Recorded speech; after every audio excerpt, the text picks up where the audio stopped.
Ladies and gentlemen, welcome to the longest running daily variety show on the planet, the Mark Inspires Show. We're here, day 1657 in a row. Joanne, I believe, 58. I'm not sure. Someone's gonna have to look at the thumbnail. We're here, streets of London.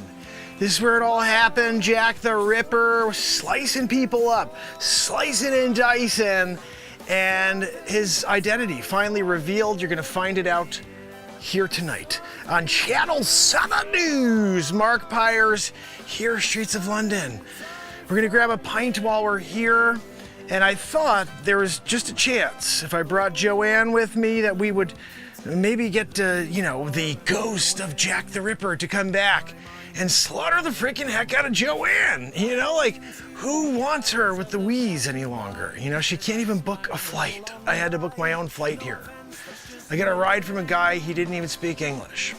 What's that, Joanne says it was English. Joanne, I didn't know it. He's well, you won't go, bro. I was like, what is he saying? I didn't get that, Joanne. Joanne says that's called Cockney. I didn't know. Apparently Jack the Ripper could have been a Cockney, could have been a royal. We're gonna find out tonight, Channel 7 News.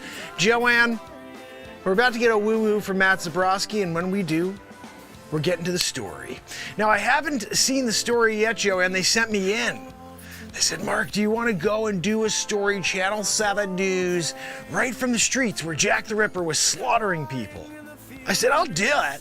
I'll go and do it if I get to do the actual story. Give me the story, give me the byline, and then also the entire synopsis. We're gonna go through it and talk about who the actual killer is. And again, hoping, you know.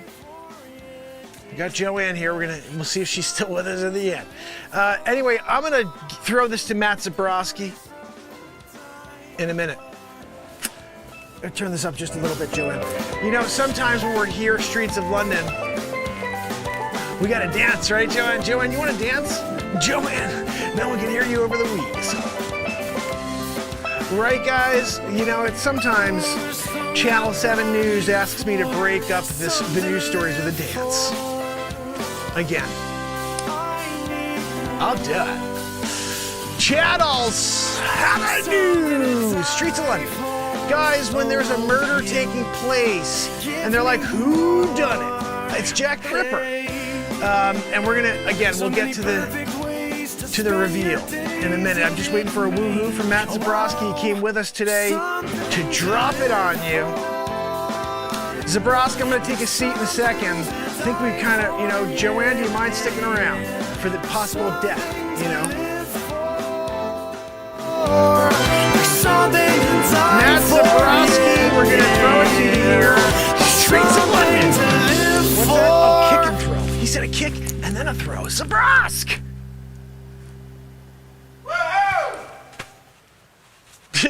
Right, Joanne? You get Matt Zabrowski here in the streets of London for the story of all stories. Jack the Ripper. Who done it, Joanne? What's that? Oh, she says it could have been her father, George Soros. He may have been alive back then. Adreno, when he's doing the Adreno and still around, they say 92, maybe 192, not really sure. Could also be a descendant of Senator Palpatine. What's that, Joanne? Oh, Joanne says, could be Senator Palpatine. Okay. She's daughter. She knows. I think a little more than you. Yeah. Anyway, guys, when we're here trying to get to the bottom of the killer, Jack the Ripper, streets of London. I need a pint, Joanne. Can you stop by like any of these doors? You open it, it's a pint. You could. It's a pub. We're gonna go in there, and I'm gonna get myself, like, what do they have here? One of those big 18 liters? I don't even know what they drink here. Is it a liter? I don't know. Joanne, I'm not up to speed on the metric scale. Anyway, all right, guys, the bottom line is I came to England. First class today, they sent me. Of course, you know, it was on Tuskegee Air. When you go on Tuskegee Air, you're lucky if you get a seat in first class. Sometimes you're just sitting on the ground. Like, you got extra room though. You got a first class seat here in Tuskegee Air, you know, but you're sitting in the goose pillows, you know, just laying there. We throw extra pillows down for you as you sit. You know who likes that? You know, the Buddhists don't mind because they're sitting there and they're praying, you know. But when I'm on my way to England to do the story about Jack the Ripper, I'll take coach, you know, American Airlines. Instead, you did Tuskegee Air. Yeah, Channel 7 News. You know, they're always throwing me for a curve. What? I'm first class? Yeah, Joanne, we're getting first class today. Going to England, first class. What's that? Joanne, what the frig is Tuskegee Air? You know? That's what we're dealing with here, Tuskegee. Anyway, I know you guys are like, oh, well, maybe you get a better deal from Tuskegee. They probably, you know, like, please take our flight. We'll pay you. We'll pay you to send Channel 7 News Mark Pires to England, London, with, you know, the Tuskegee Air camels and goats. They fly them here as well. You're sitting right next to them in first class. They're buying first class seats for the goats, you know, because of the cost. Like, I can afford to send my herd. They send the herd first class Tuskegee Air. I'm sitting next to him. I'm trying to file. I got papers and I'm going through, you know. What the? There's a crap sitting right next to me. You know? One of the freaking goats. When you got a goat dropping a crap while you're trying to file, and then I can't put my paper there. First class, we give you extra space. Yeah, and 727 donkey. You know, goat. Oh, goodness, Joanne. Well, can we just get to the killer? Who's the killer? I'm going to go back to the studio. We're going to pull up the story, Joanne, because Channel 7, no! We got to do Channel 7 News. This is what we call the outro. We did the intro. We did the story. We're here, Channel 7 News. Maybe Joanne gets killed. You know, the spirit of the Jack the Ripper. And then, on the way out, this is what we do. We're going to head back to you in the studio, Rodney. We're here, Joanne and I. She's wheezing. And we did it. Jack the Ripper, he killed people. We know it. It's not like it changed. And if we get to the bottom of it now, it means something. Everybody's dead. He killed people, but every single person that was alive when he killed people, they're all dead too. Yeah. No, but Barry, was that your name, Barry? I don't even remember who's on the desk tonight. Listen. Bottom line is this. I'm in London. I had a couple pints before. I'm getting a couple more on the way out. I'll see you back in the studio when we get into it and we tell you all about the Jack the Ripper deal. Exactly how it was done. You know, Mary Fredericks. I think that's one of the victims' names. Don't fact check me on that one. Joanne didn't give me, you know, the full scope before the news story, Channel 7 News. Yeah. Can I blame, you know, can you blame me when I got that over there? You know, Joanne, they should take me back, Cirque du Soleil. I got a gift when it comes to throwing a microphone. Joanne!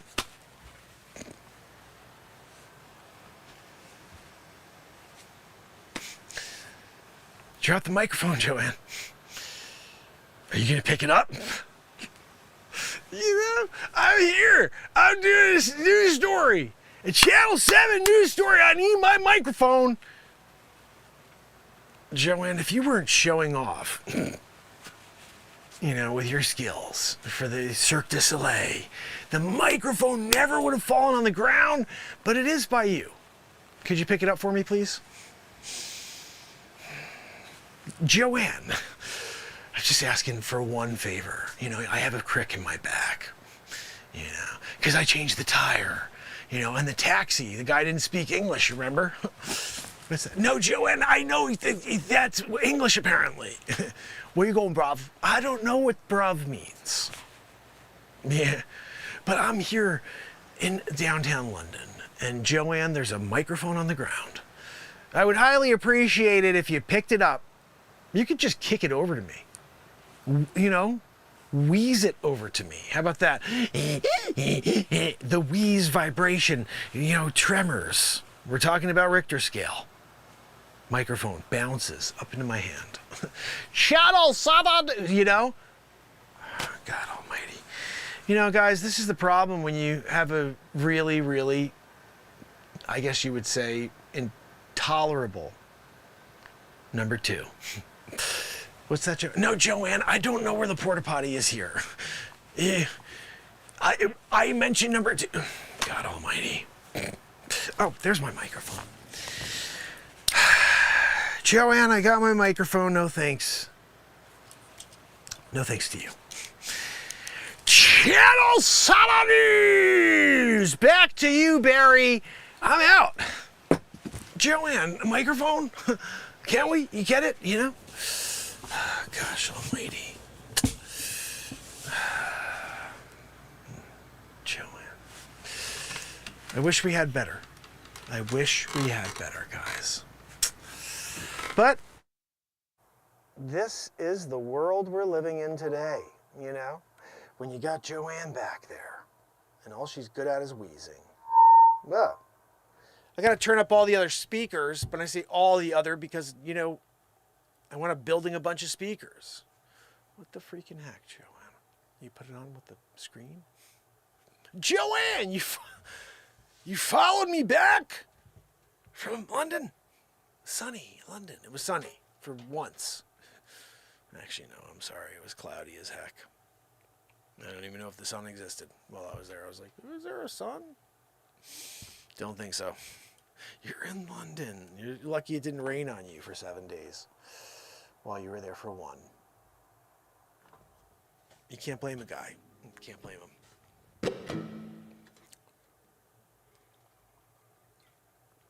So last night we played a lot of really cool cover songs.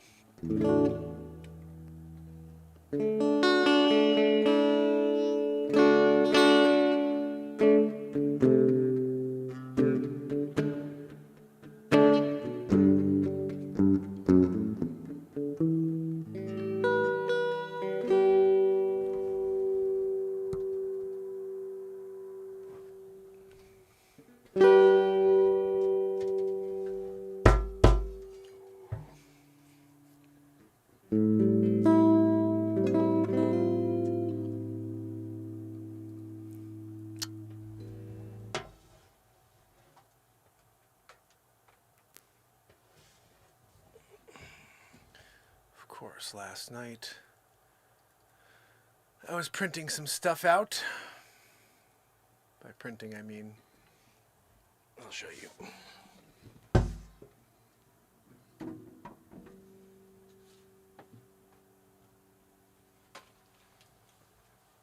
The newest BeatSeat. That's pearl inlay. Ugh, looks like I got a little chip there now. And pearl inlay.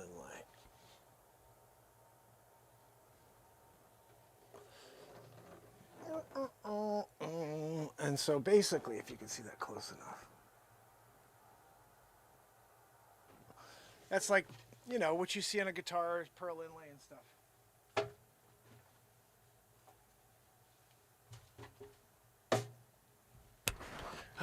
So that will be available for purchase. I'm just going to clean up. It looks like I may have chipped a little when I was moving it around.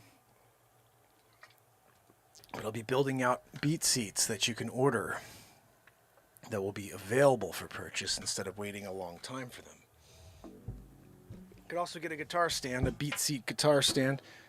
I'm building them as like couples. So if you get a BeatSeat that's Sunburst, I could make you a Sunburst guitar stand. And together, they're a happy family. And you won't get yelled at. Because it looks like furniture. Here we go. Oh, I need a peek. Jim, how are you? S-Coop, Trish Killian, Virginia. Let me scroll in here, y'all.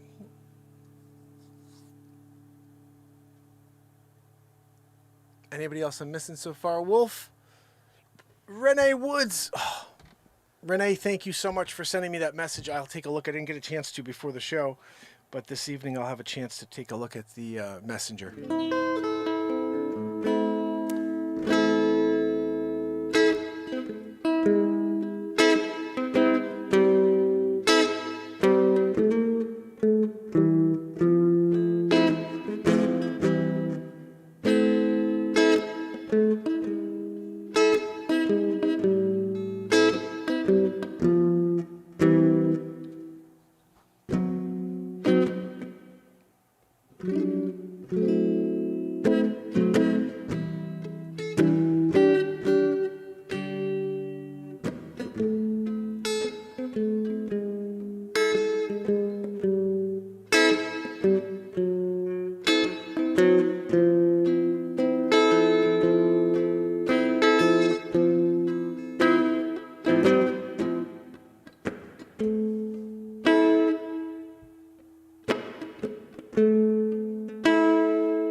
Who knows? Who knows what that was?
Freaking throwing this whole thing at the side of it.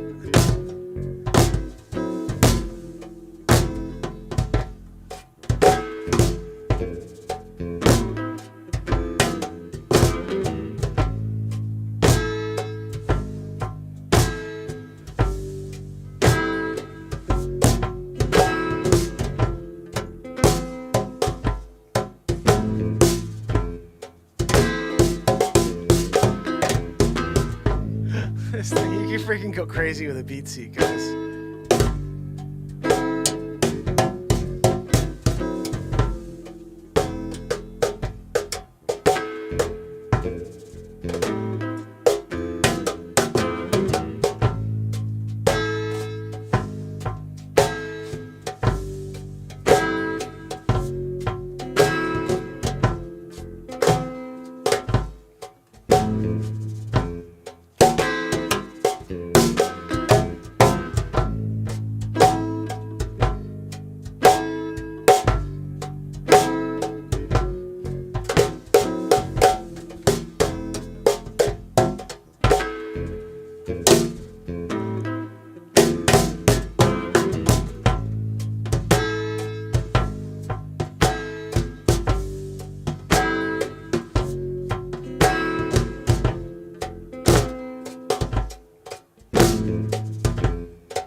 This friggin' thing is ridiculous.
Good luck trying to recreate a bass like that. What? Impossible.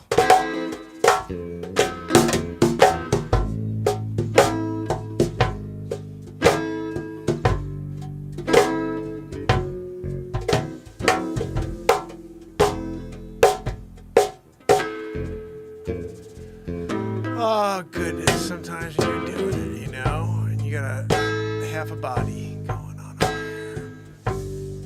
Here we go.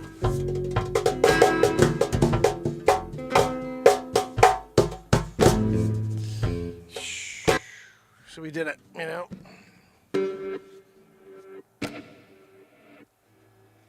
One quick tune.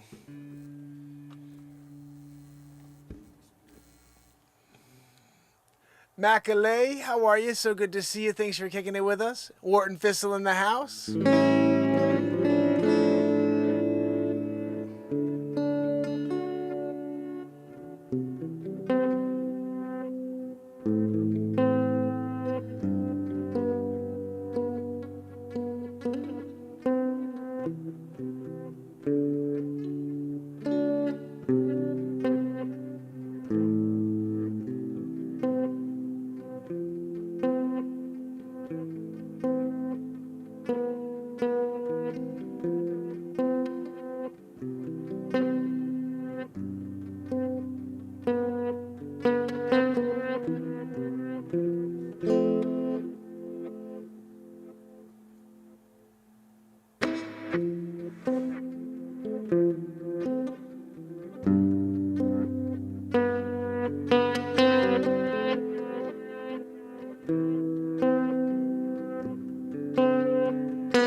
So much with the BeatSeat, guys.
BeatSeat.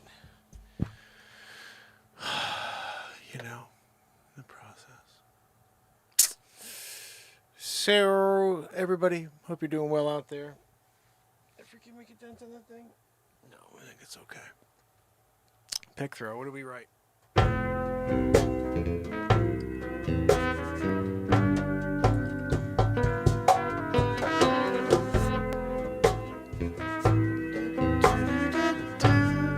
Pretty.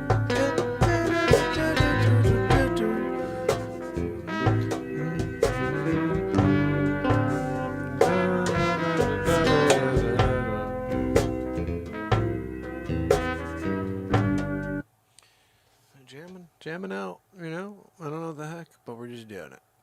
Thank you, Leisure. Thank you, S. Coop. Thank you, Wharton. Appreciate you guys kicking it with me. What's that, Joanne? Joanne, you snuck over to the other side.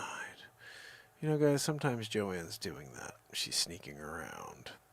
I do have to quickly get into this story, figure out who the hell this Jack the Ripper identity revealed by new discovered medical records.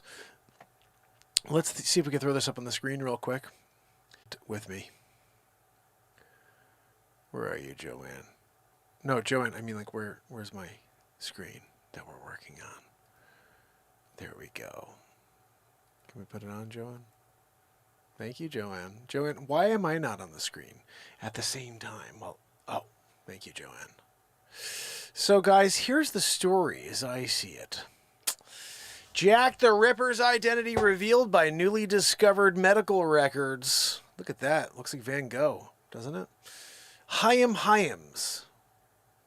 Chaim Hyams, photographed at Colony Hatch Lunatic Asylum in 1899, has been named as a key suspect in the Jack the Ripper murders. Well, with a name like Chaim Hyams, you freaking, you know, are you surprised? Hyams.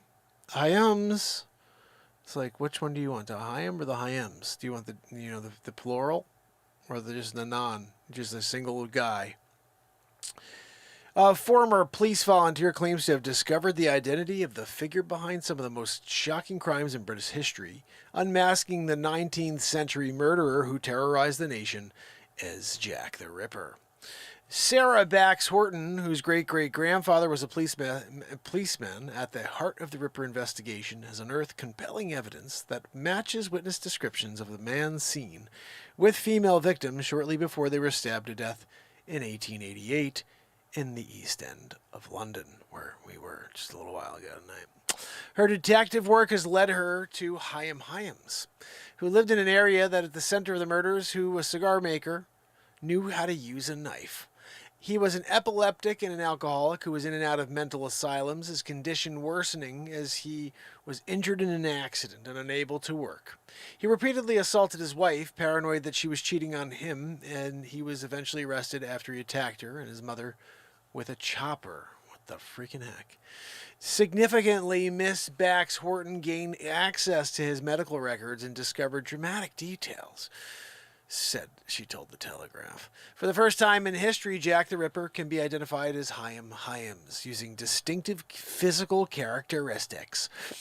Witnesses describe a man in his mid-30s with a stiff arm and an irregular gait with bent knees, and Miss Bax Horton discovered that the medical notes of Hyams, who was 35 in 1888, recorded an injury that left him unable to bend or extend his left arm. Ooh, as well as an irregular gait and an inability to straighten his knees. It's all right there, guys.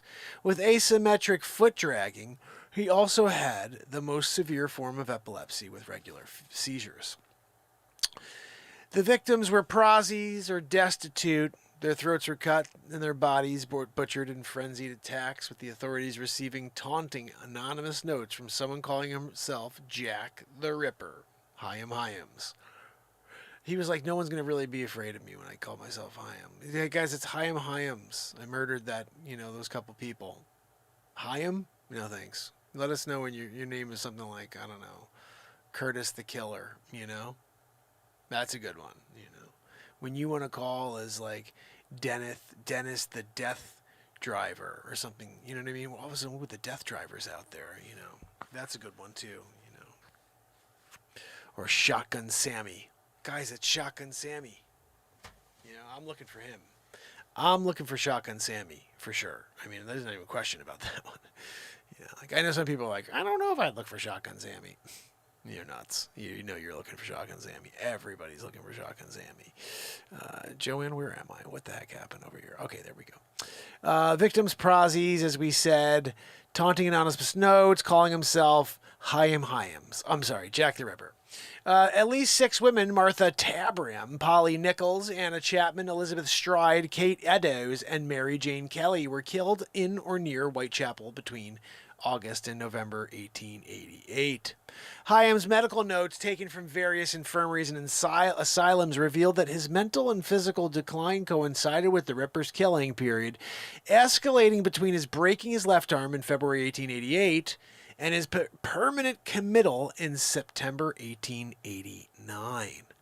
I mean, that's pretty clear to me, guys. He broke his arm in 1888, and then he was committed forever in 1889. That's a year later. So it seems like he was never out again, which is to no more murders. That escalation path matched an increasing violence of the murders. He particularly violent after his severe epileptic fits, which explains the periodicity of the murders. She added in the files, it said that eyewitnesses said that he had a peculiar gait. He was weak at the knees and wasn't fully extending his legs. When he walked, he had a kind of shuffling gait, which is probably a side effect of some brain damage as a result of his epilepsy. And you got to wonder how the heck everybody wasn't able to run away from this Hyams. Witness accounts of the man's height and weight were similar to the details of Hyams' medical records, Miss Hackton, Horace Bisbacks, Joanne, I can't read anymore. Miss Bax Horton discovered. They saw a man of medium height and build, between 5'5" and 5'8", tall, stout, and broad shoulders.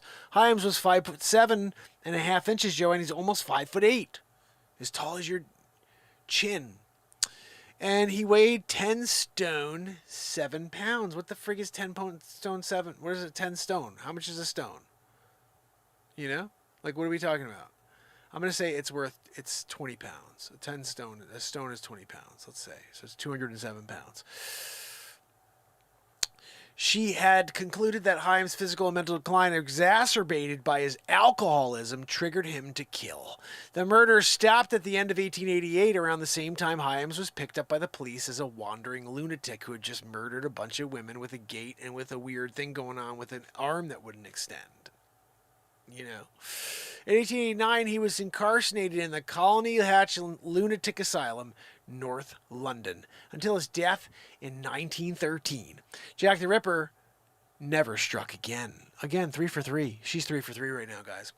Various suspects have previously been suggested as the man behind the killings, including artist Walter Sickert, who painted gruesome pictures of a murdered prostitute. Prazi. Hyams had been on a long list of around 100 culprits, but Miss Bax Horton said he has been discounted because he had been misidentified. When I was trying to identify the correct Hyams, that's a tough one. How many Hyams are there out there? I found about 5. There's 5, Joanne. 5 Hyams. It took a lot of work to identify his correct biographical data, and not the other Hyams, you know. Hyams has never been fully explored as a Ripper suspect. To protect the confidentiality of the living individuals, 2 of the Colony Hatch asylum files on patients. Who's still alive, guys? To protect the confidentiality of living individuals? Who the is still alive from 1889, motherfucker? You know what I mean? Unbelievable. 2 of the Colony Hatch asylum files on patients, including Hyams, were closed to public view until 2013 and 2015. What makes her research particularly extraordinary is that it was prompted by her chance discovery in 2017 that her own great-great-grandfather, Harry Garrett, had been a Metropolitan Police Sergeant at Le Mans Street Police Station, headquarters of the Ripper investigation. He was posted there from January 1888 until the murder's fateful year, until 1896. That's him right there. Good-looking chap. Miss Bax Horton, who read English and Modern Languages at Oxford University, is a retired civil servant who volunteered with the City of London for almost 2 decades until 2020. She had no idea of her ancestors' history until she began researching her family and found herself studying the Ripper case. She will now present her extensive evidence in a forthcoming book titled One-Armed Jack. It's about a guy who's got a freaking messed up arm, a weird gait. He's clearly got some issues in his lower region, you know? He's pooping his pants. Oh, goodness. He's publishing the book with Michael O'Mara books, you know? That's a big one. You know, you guys know when the next Harry Potter comes out. It's coming out on Michael O'Mara books. It is written in a tribute to her ancestor and police colleagues. Paul Begg, a leading Ripper authority, has endorsed it. This is well-researched, well-written, and long-needed book-length examination of a likely suspect. If you have any idea of the sort of man Jack the Ripper might have been, Chaim Hyams could be it, he said. Guys, Chaim Hyams, you got it all here first from me, you know? I'm here. We're doing it. We now know it's Chaim Hyams. Everybody was like, who did it? Who done it? Freaking Chaim did it, guys. You know it. Everybody knows it. Everybody's like, wait, guys, who's the one who did it again? Chaim. Chaim. Chaim Hyams. Guys, thanks for coming out tonight, hanging with me. I'm hoping tomorrow you'll join me again. Let's see what we've got over here.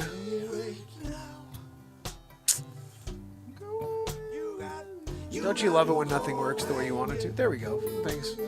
Thank you, Joanne, for finally doing what I asked you to do in the first place, which is open up the Jack the Ripper page. I'm in the middle of doing a monologue. I'd highly appreciate it, Joanne. Joanne, can you do me a favor and gather the troops? What the? Joanne, can you get past the ad? Trying to pull up the famine friends to say goodnight. Joanne, can you do me a favor and open up the participants? It's not working, Joanne. There's wheeze. There's just a wheeze coming from you. She's so annoying. But we're doing our best with it, guys. We really are. Found it. It took me 9 years, because who the hell knows? Bradley Smith, my brother. Leisure number 7, my brother. Renee Woods. I'm going to check out. Renee, you rock. Thank you for sending that. I'll take a look tonight. S. Coop. Thank you for sending links. You're the best. Trish Killian, you're the best. Wheezy McGee over there says that you're the best too. What? No, Joanne. Rich is already taken. She said, I wonder if Rich is available. Rich Killian? You see the last name, Joanne? Rich Killian. Trish Killian. Same last name. Not sister and brother, Joanne. Husband and wife. Joanne said she's had her eye on Rich for a while. I get it, Joanne. You were staring at him lovingly, you know, as each stroke, all of a sudden, voila, you're there, you're brought to life, you know, and you fell in love with your creator. I get it. I get it. But Rich is taken. Wheezy McGee. Virginia, you rock. We have liberty and freedom. You rock. And Wharton Thistle, you rock. And if anybody else is out there doing a lurkaroo right now, you rock, you know? Tomorrow, I will see you sometime, hopefully early. Until then, this is the longest running show on earth. The Mark Inspire Show. I hope to see you tomorrow when we do it all over again. What's that? No, Joanne, no one can hear you over the wheeze.